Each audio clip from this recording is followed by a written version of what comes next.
Good morning, and welcome to Light on the Mountains. I'm Marcia Mode-Stavros, a prayer practitioner here at Light on the Mountains, and it is so great to be here. Ariel, I was watching your feet. You would be perfect on an organ, wouldn't you? Because your both feet were going at the same time. Yeah, but then you have to put them in the same place.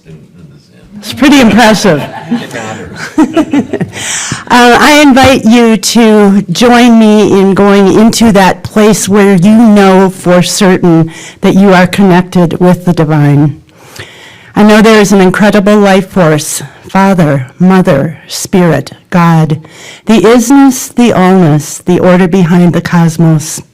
I know this life force to be all providing, all sustaining, and all renewing. And I embrace the oneness that each of us feels with this extraordinary life force. I know that we come in this door as individuals, but also in our oneness with God and with each other. I bless the center. I bless Reverend John. I bless our leaders. I bless our musicians, and all people who are joining us this morning, either in this room or from afar. I give thanks for this glorious morning, and together we say, and so it is. I recently had the privilege of walking a portion of the Camino in Portugal and Spain, a Christian pilgrimage route that has been followed by truth seekers since the beginning of the 9th century. A pilgrimage is considered a sacred journey, often leading to a shrine or holy place. It is a chance to simplify one's life with a daily agenda of just getting up and walking. I have many stories to tell, but John would kill me if I went over my allotted time, so I'll just share a few. I'm so strict.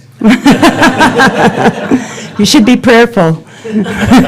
This Camino is mired in Catholic lore and tradition, with beautiful cathedrals, tiny chapels, ancient monasteries, tolling bells, and resounding organ music.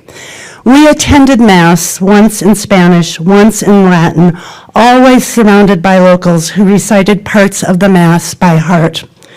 We met women who were traveling as part of a Catholic group that included a priest who said Mass for them every day.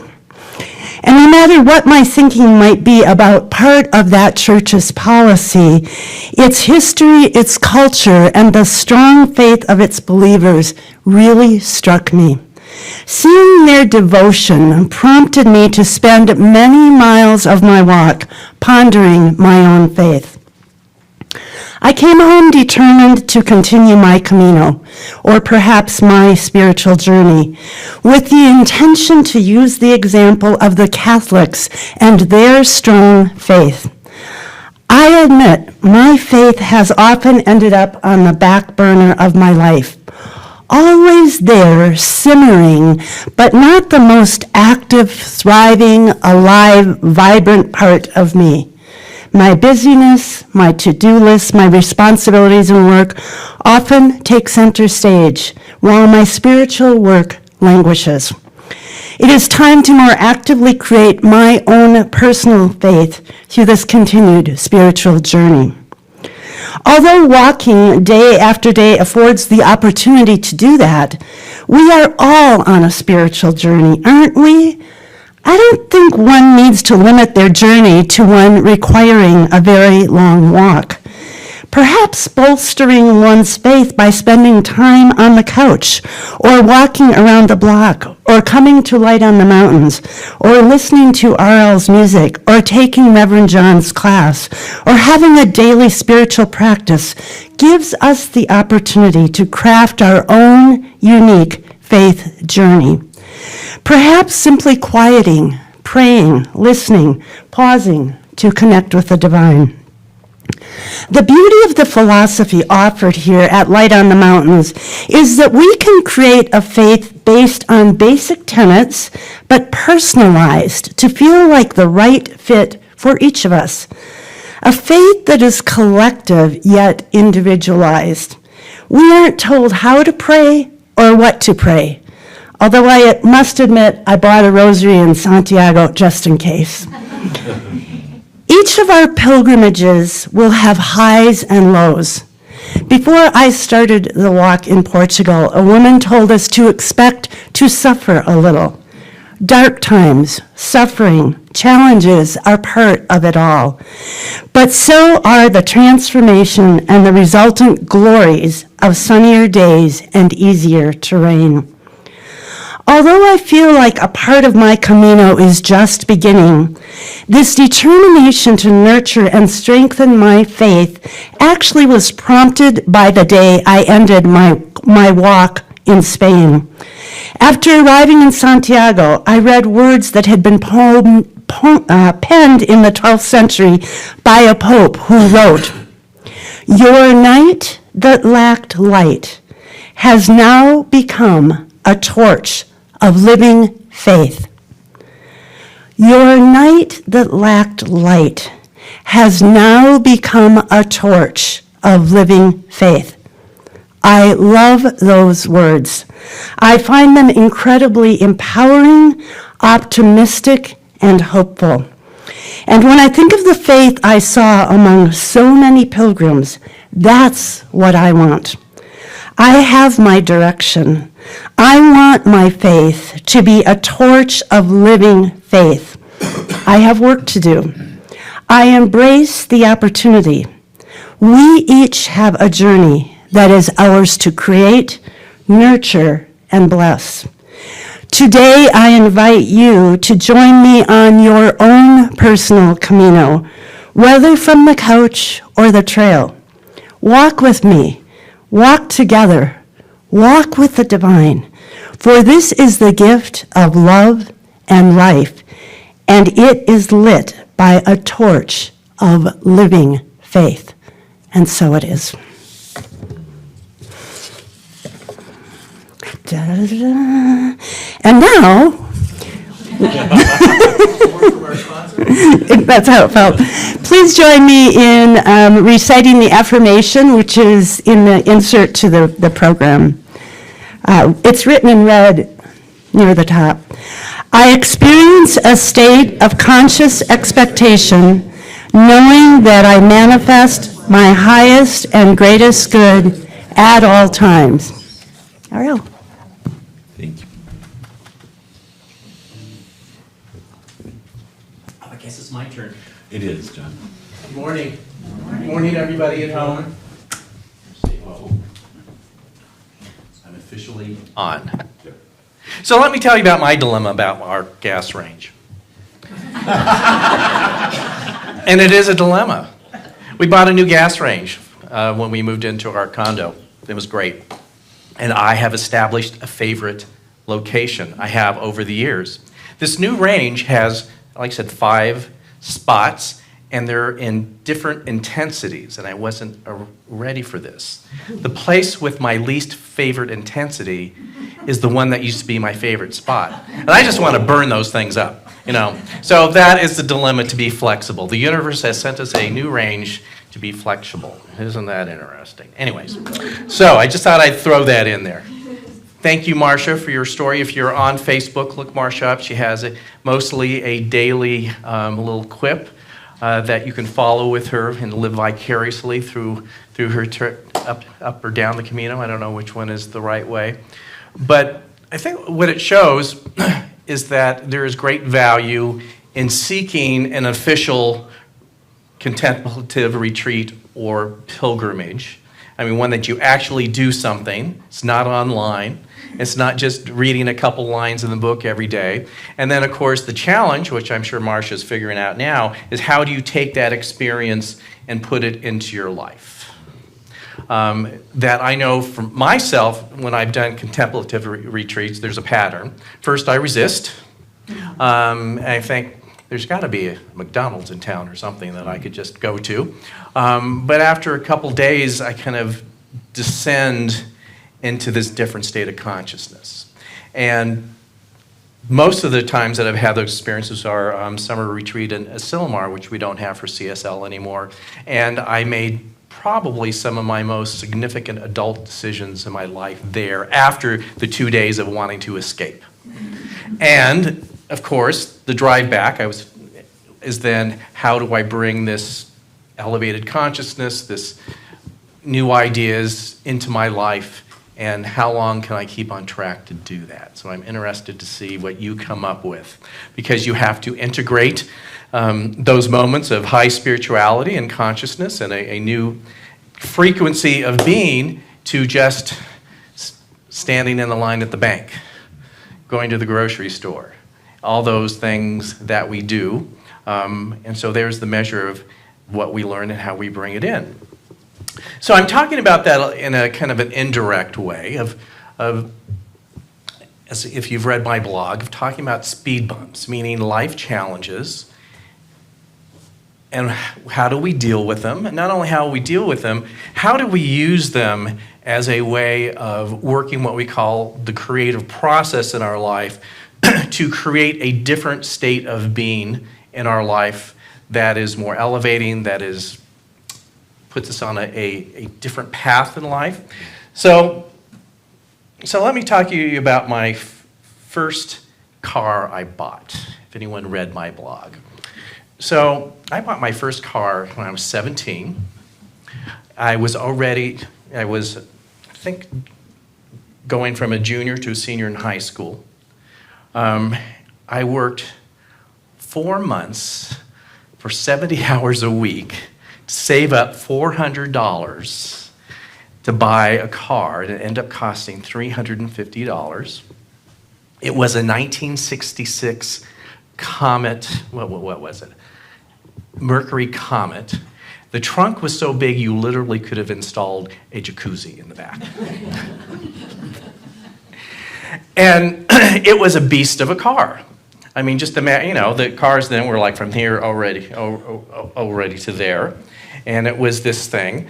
But even just looking at how intuition can work in your life, that I remember going to that kind of sketchy used car lot. Remember the old kind, salespeople with plaid jackets, and dirty trousers kind of thing.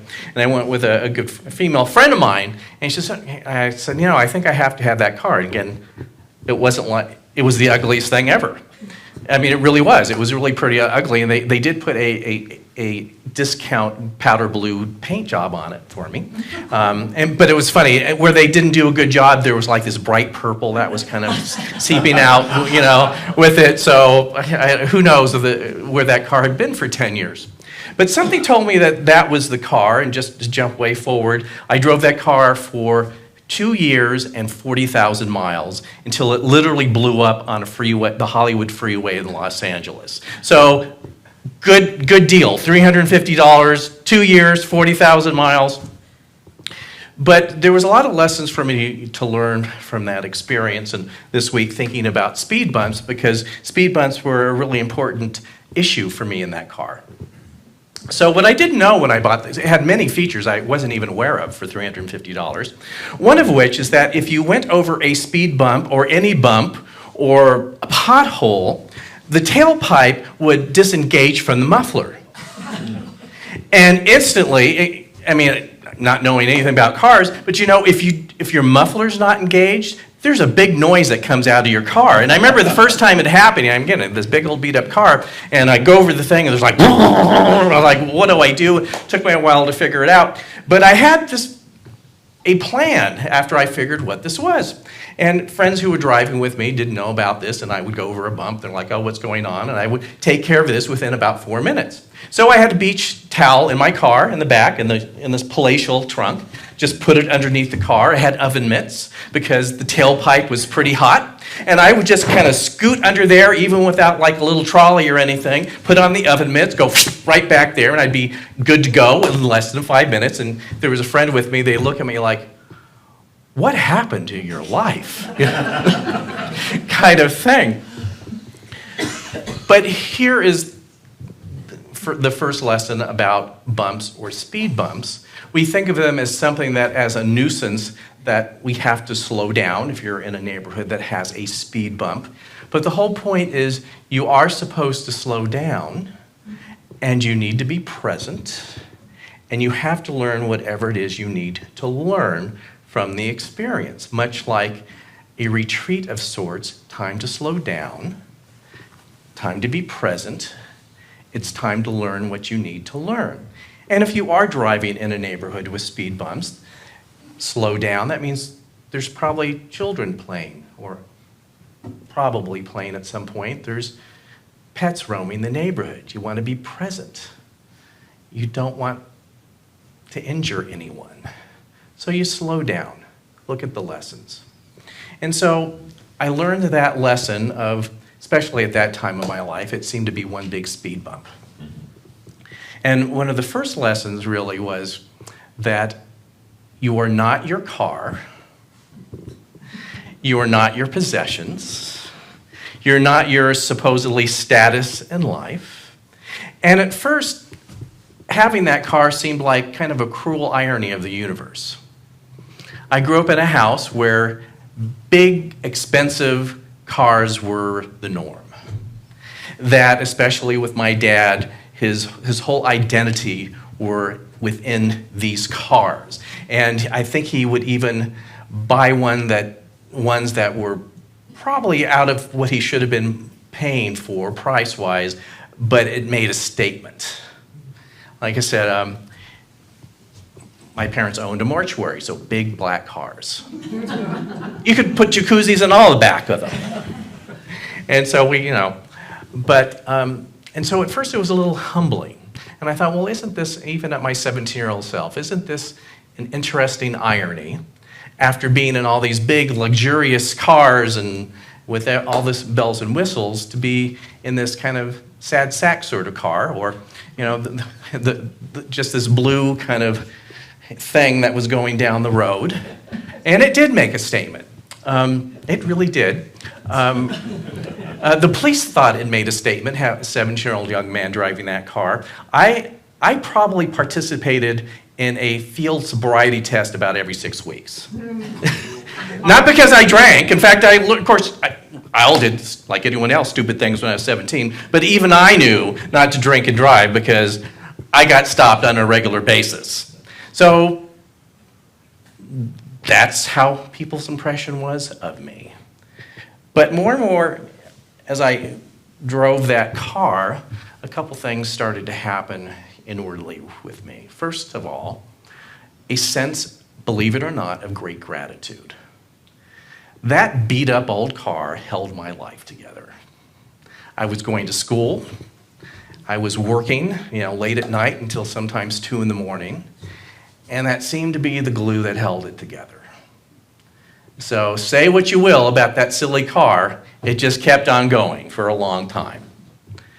And the more that I drove it and had space from living in the household that I grew up in, I did begin to realize that regardless of this circumstances, I was not my car. That I started to uncover this idea within me, and I wasn't really dedicated to Centers for Spiritual Living or any particular path. I was really what I call kind of a spiritual freelancer. I'd kind of like stumble into the metaphysical bookstore section and kind of read one here, one thing over here, one thing. They called it the occult section in those days. So it was just so funny, the occult section, because there'd be things like, dream books and, all sorts of weird things in there as well. But I started to realize that since the car was not who I was, and since this crazy life of working in restaurants and going to school was ultimately not who I was, it was just what I was doing at the moment. That I really started to connect to this deeper thing within me that absolutely knew and believed that circumstances are temporary. They can change at any time. In fact, they can turn on a dime. And as kind of sad sack as my circumstances looked at that point in my life, I didn't believe them. I knew that something else, I would work through my life and build a life and establish a life, which I did, but that I didn't take on that baggage of like, oh, look what befell me. This silly $350 car. It didn't become who I was. It's one of the most important lessons I think I've learned. Circumstances always come up that are unpleasant. And it could be financial, it could be in relationships, it could be a suddenly downturn in your finances. And we as human beings, when we are in those moments of, oh gosh, look what has happened to me or in my life, we can suddenly take that on as an identity. We become the person who has a physical ailment. We become the person who is struggling in a relationship, or we become the person that financially, that you are suddenly a failed person financially, that we label ourselves as that person, and it makes it so much more difficult to move through that situation because we have suddenly latched onto it as in a sense of who we are. And it makes it difficult to move through when you've made that who you are. We teach something here that we call a creative process, which basically states how you can consciously and dynamically change the process and conditions of your life through intention. And it's an easy process, but it's a tricky process too. We have a lot of things that we add along there that we might not be aware of we're doing at the time. So when we talk about the creative process, and we just talked about this on class 2 last Monday night, we'll probably review it again tomorrow. Anyone else that's in-house here that is in my class. And we have this very simple, almost overused analogy. But it's one that works so well that we keep using it. So think of your intention or your idea or vision of how life can be as a seed. And that seed, so think of just an actual real seed. It is amazing how much information that seed has in it. And I don't know if you would call it DNA in a seed or not, but there is information in there that you could have 2 seeds that look visually the same and be completely different. And of course, you will get extremely different results, regardless of what the outside looks like. It has all this information in here. But the thing with the seed is that you have to do something with it. If we had your little pack of seeds that you can buy at a landscaping center, we could put it up here in a little pack or a baggie or whatever you want and leave it here all year and absolutely nothing would happen. It's just an idea. It's an idea that's not being acted upon. Who knows what's in there? After a while you would even forget, well, now I bought the potluck seed sale, I don't even know what it is. It's who knows what that is? So in metaphysics, we talk about taking your idea or seed idea and, in a sense, planting it in what Deepak Chopra calls the infinite field of possibilities, and what Ernest Combs just calls the law of mind. I like the way that he explains this, Deepak Chopra. He says that every square inch of space here, or in deep space where you don't think there's even one thing out there, is infused with possibility and energy. In fact, we could solve the energy problems of the world if we learned how to, in a sense, just mine and hook into 1 square inch of space and take out of it all the energy that comes from the universe. You could light the whole planet. It has that much energy. So when you consciously set your seed idea into that field, you get results. You get the plant. Your intention comes to fruition. But as easy as that sounds, it doesn't always work out the way that we had hoped. I was thinking this week, there seems to be this dark side of the seed that we're not always ready to admit that is there. It's not, it's like we've kind of maybe taken a little hammer to that seed a little bit and it's just kind of beat up and not ready to do the work that it does. So when we work this analogy, in a sense, you plant your seed and you wait to see what comes up. And often we are surprised. Sometimes what comes up is not what we had hoped for. Sometimes it's kind of there, but not quite. But where we're supposed to, in a sense, slow down and pay attention is to look at what came up that we were not expecting. what came up that surprised us in maybe not a positive way. And often what comes up that is not positive is those ideas of somehow we made the car who we are. We made the financial downturn the identity of who we are now in the world. Or a failing relationship suddenly now that we are a failure in some way. So as human beings, we think sometimes it's just more about like doubling down and concentrating on the intention thing. Maybe it was about something about prosperity or having a greater love in life, or who knows what it is, and kind of ignore that some of the things came up that we really didn't want to look square in the face. But the way that this works is that you look at what came up that you weren't expecting and not hoping for, not wanting to come up, and that's your new prayer. That's your new intention. Where have you, in a sense, made your car you? Or anything else in your life? Where have you put your identity on a thing to think that is who you are in some way? So again, as that part of my life, one of the most powerful intentions that I came up with was, and even affirmations, I'm not what I drive. I'm not what I experience. I'm something greater. And we are all unlimited spiritual beings who are here, have signed up for speed bumps.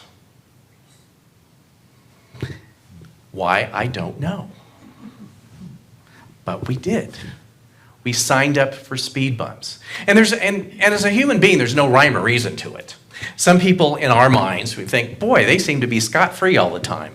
I seem to be on the multi-speed bump program, and this other person seems to just be skating through. There's no rhyme or reason to it other than on some deep level, we decide to say yes to this line or this area of lessons for some reason. I don't know why, but we have. There's another lesson that I learned from that silly old car that I think is just as important. To simply have compassion not only for others, but for ourselves. So as I told you up front, that car very unceremoniously exploded on the Hollywood freeway after going to the movies at the Cinerama Dome on Sunset Boulevard. To just give you some context, if you know LA at all. And luckily, friends of mine were following me because we were going home to the same part of town, so I wasn't like completely stranded there. And God knows I wouldn't have had Triple H at that point in my life. Who could afford such a thing? And of course, that put me into a panic in the short term.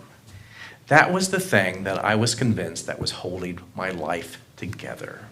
This beat up old car, like I said, got me to, I was going to Cerritos Community College at that time, in their cosmetology program. I was there from 8 to 5 every morning, every day, and then I would have just enough time to get to the restaurant I was working at.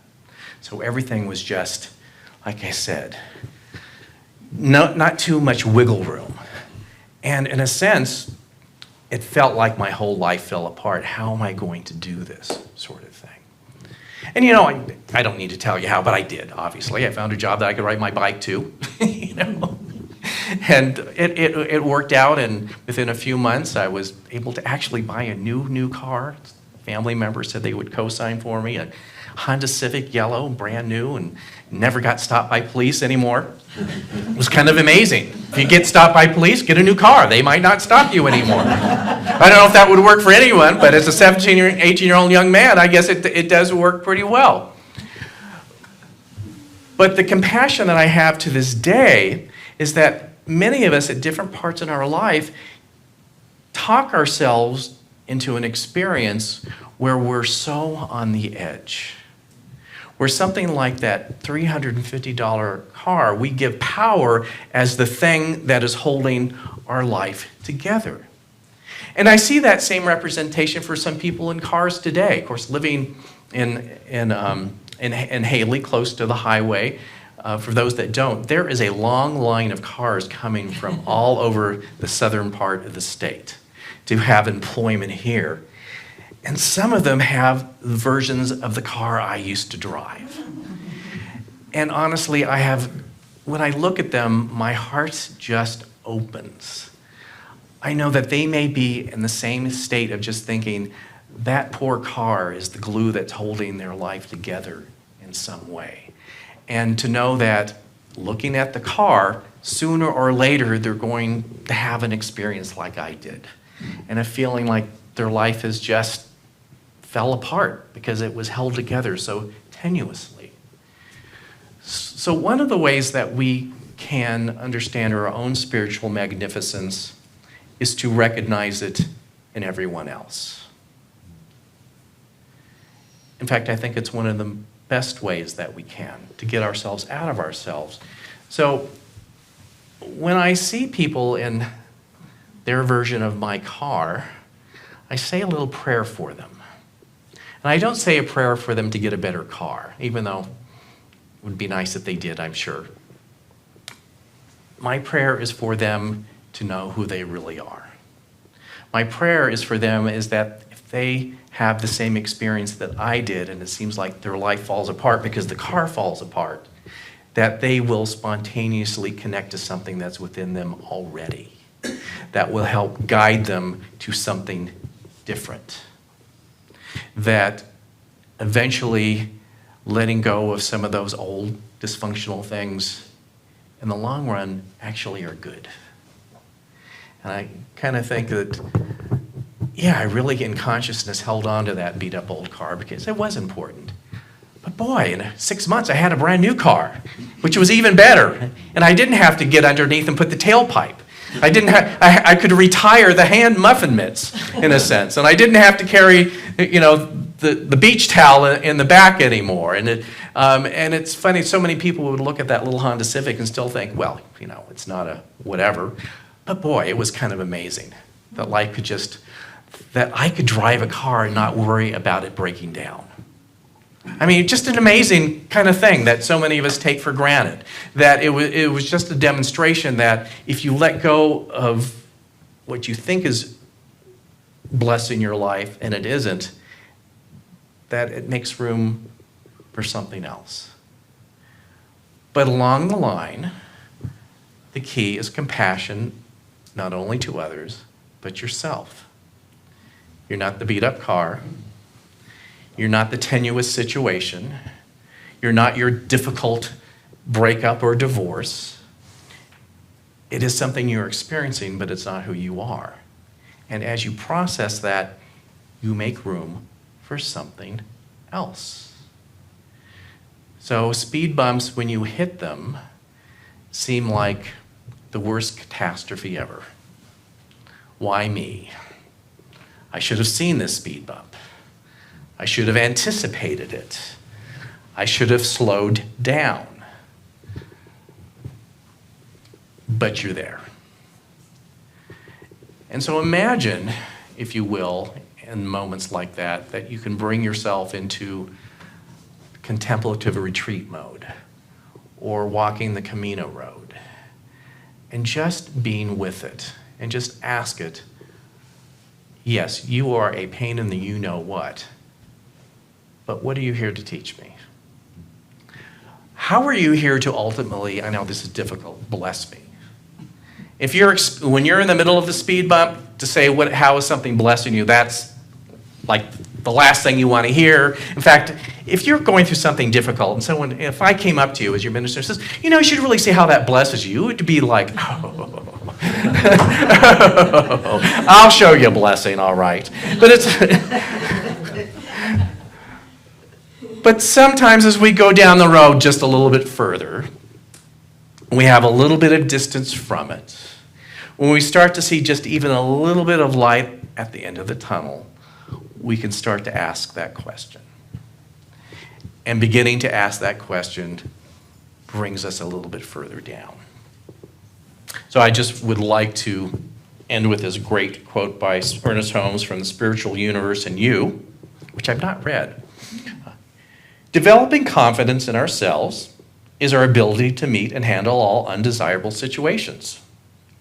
Requires that we must have confidence in that something which is greater than we are. Then we will have spiritual self-reliance. When this is done, the lesser must always submit to the greater. Weakness will give way to strength. Despair will turn into hope. Hate will become love. Failure will become success. And sickness will transform into health. The action that takes place moves in harmony, love, beauty, warmth, and order, transforming all that is unlike itself. So let's just take these words within for a few moments. Let us stop. Let us be present. Let us open up to whatever we need to learn in this moment. And know that we don't necessarily humanly have to understand just now, just yet. Let us just be in the power and presence that knows that as spiritual beings, that there's something greater for us right here, right now. That we are on this amazing path, and sometimes we face speed bumps. We process them and we move on. Because we know that there is a greater yes within us that is showing us the way. And as we are shown the way, amazing things are allowed to happen. So we give thanks for this.